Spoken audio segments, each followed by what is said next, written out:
Reading Drills Channel. Magandang araw mga bata! Ngayon, tayo ay magbabasa ng mga talata tungkol sa mga hayop. Handa ka na ba? Tara, simulan na natin.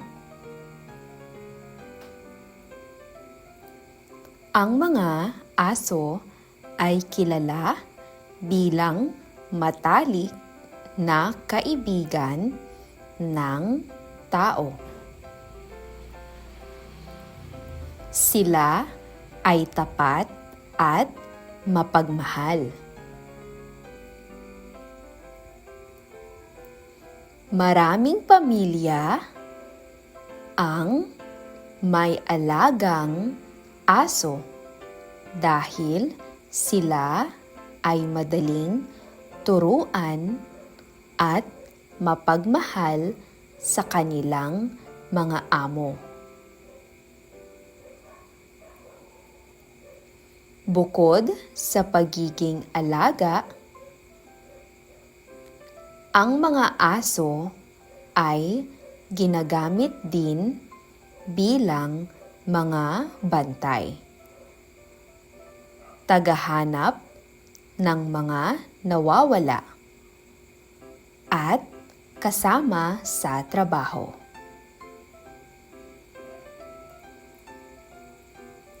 Ang mga pusa ay malambing, ngunit may sariling mundo. Sila ay mahilig maglaro at magpakitang gilas. Maraming tao ang mahilig sa pusa dahil sa kanilang malambot na balahibo at kakaibang ugali. Ang mga pusa ay mahilig maglinis ng kanilang sarili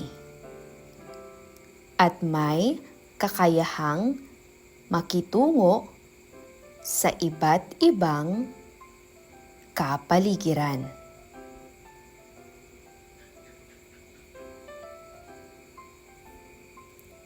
Ang mga ibon ay kilala sa kanilang mga magagandang kulay at mga awit.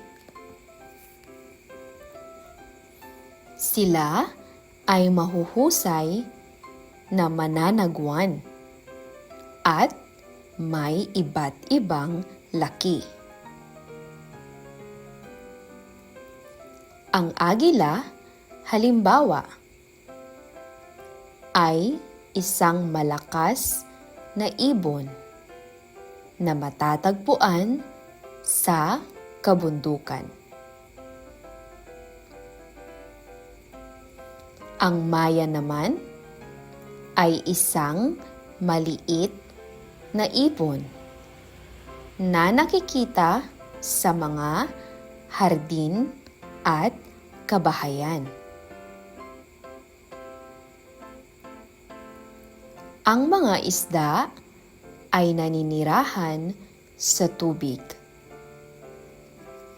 Sila ay mahalaga sa ating ekosistema. Mayroong iba't ibang uri ng isda na matatagpuan sa dagat, ilog, at lawa. Ang mga clownfish, halimbawa, ay kilala dahil sa kanilang makulay na hitsura at sa pelikulang Finding Nemo.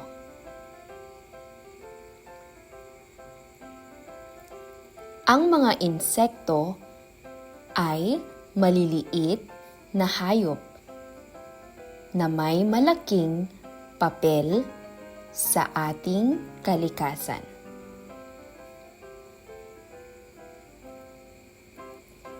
Ang mga bubuyog, halimbawa, ay mahalaga sa polinasyon ng mga bulaklak.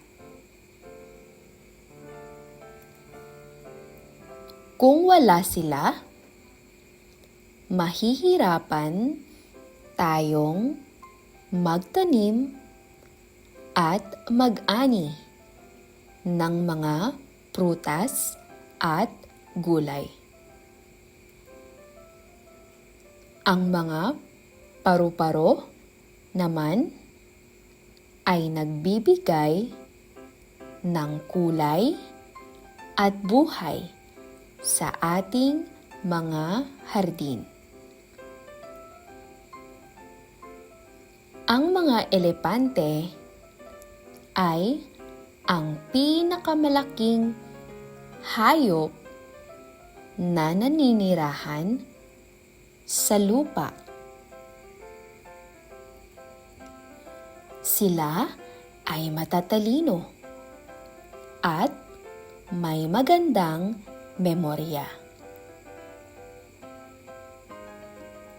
Ang mga elepante ay kilala rin sa kanilang mahahabang pangil at malalaking tainga.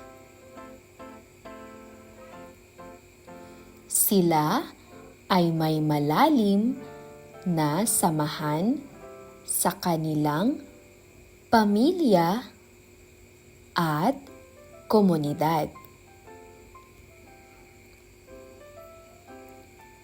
Ang mga kabayo ay ginagamit ng tao sa iba't ibang gawain. Sila ay mabilis tumakbo at malakas magtrabaho. Noong unang panahon, ang mga kabayo ay pangunahing transportasyon ng tao. Hanggang ngayon, ginagamit pa rin sila sa pagsasaka at sa mga karera. Kayo naman ang magbasa, mga bata.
Mahusay! Huwag kalimutang mag-like and subscribe sa ating YouTube channel para sa mga susunod pang episode. Paalam mga bata!